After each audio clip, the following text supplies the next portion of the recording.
Oke, teman-teman hidup berkelanjutan sekalian, TikTok ini mendominasi pasar global, memengaruhi budaya dan menghasilkan pendapatan dengan pembuatan aplikasi yang menonjolkan visual yang menarik, yang bertujuan mempertahankan perhatian pengguna dan membuat mereka terus berinteraksi dengan platform. Keterlibatan penggunaannya sangat penting terhadap kesuksesan sosial media yang satu ini. Dengan begitu, TikTok membuat algoritma yang bertujuan untuk menciptakan interaksi yang lebih relevan antara konten dan audiens. Untuk menciptakan ekosistem kreatif, inklusif, menarik, dan kompetitif, TikTok menyiapkan alat-alat yang canggih untuk memastikan pengalaman penggunaan yang optimal, meningkatkan kualitas konten, dan memperluas daya tarik platform. Siapa sih yang gak tahu TikTok? Aplikasi ini sudah jadi bagian dari hidup banyak orang. Mau hiburan, belajar, belanja, atau bahkan cari inspirasi, semuanya ada di sini. Tapi pernah nggak kalian merasa, kok kayaknya standar hidup sekarang ditentukan dari TikTok? Nah, yuk kita bahas bareng-bareng. Dulu, standar hidup itu biasanya soal pekerjaan tetap, rumah, atau apa. Tapi sekarang, kalau di TikTok, standar itu mulai berubah. Misalnya ada tren morning routine. Maaf ya kalau salah penyebutan. Bangun pagi, bikin kopi sambil lifting, matahari masuk jendela, dan semua serba estetik. Kayaknya tenang banget ya. Tapi tunggu, apa kita harus selalu gitu buat dianggap punya kehidupan yang benar? Gak juga kan? Belum lagi tren DIY. Barang biasa kayak toples bekas bisa diubah jadi lampu meja estetik. Keren banget.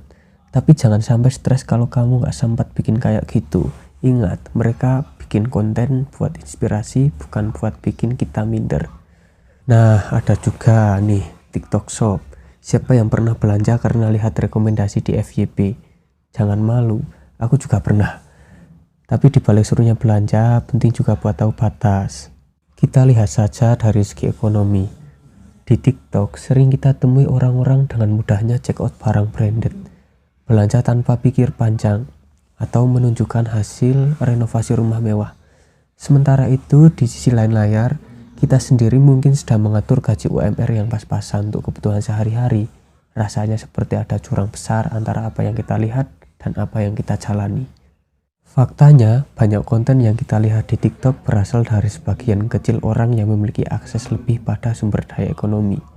Sedangkan mayoritas dari kita menjalani kehidupan dengan realitas yang berbeda. Harus pintar-pintar mengatur pengeluaran, memilih kebutuhan daripada keinginan, dan seringkali menahan diri dari godaan konsumtif. Tapi masalahnya tidak hanya soal uang, standar hidup yang ditampilkan di TikTok juga seringkali membuat kita merasa kurang.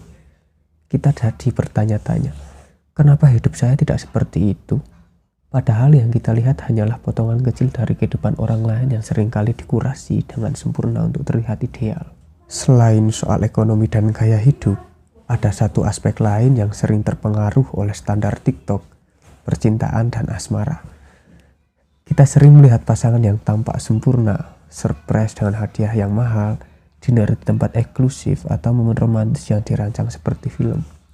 Semua itu menjadi standar baru yang seolah-olah harus kita ikuti jika ingin hubungan kita dianggap ideal. Masalahnya, standar-standar TikTok ini bisa membuat kita merasa hubungan kita kurang. Padahal setiap hubungan punya dinamika dan keunikannya masing-masing. Tidak semua orang bisa atau perlu membangun hubungan seperti yang ditampilkan di media sosial. Karena cinta sejati bukan tentang tampil sempurna untuk dilihat orang lain, tapi tentang bagaimana kita saling mendukung, saling menerima, dan bertumbuh bersama. Ada juga yang menyenangkan dari TikTok adalah semua umur bisa ikut senang. Lihat deh orang tua yang ikut tren joget bareng anak-anak mereka. Lucu banget. Bukti kalau TikTok sebenarnya bukan soal kompetisi, tapi soal kebersamaan dan hiburan. Yang bikin hati semangat juga ada. Banyak banget komentar yang saling mendukung. Ada yang bilang, wah inspiratif banget, atau thanks, aku jadi termotivasi buat lebih produktif. Tapi kalau kalian nemu komentar negatif, anggap saja itu bagian kecil dari media sosial. Fokus sama yang positif aja. Jadi apakah TikTok jadi standar hidup baru? Jawabannya ada di kita sendiri, tapi kalau menurut saya mungkin saja bisa kalau kita terbawa arus. TikTok itu alat, kontennya banyak yang keren, inspiratif dan lucu, tapi kita yang menentukan apa yang mau kita ambil. Jangan sampai kita merasa nggak cukup baik hanya karena nggak bisa ngikutin semua tren. Yang penting nikmati aja prosesnya. Kalau kalian suka bikin konten, bikin. Kalau cuma suka nonton, ya nonton aja. Hidup itu nggak perlu sempurna, yang penting kita bisa bahagia dengan cara kita sendiri. Jadi gimana menurut kalian? TikTok itu standar hidup baru atau cuma tren seru yang kita nikmati?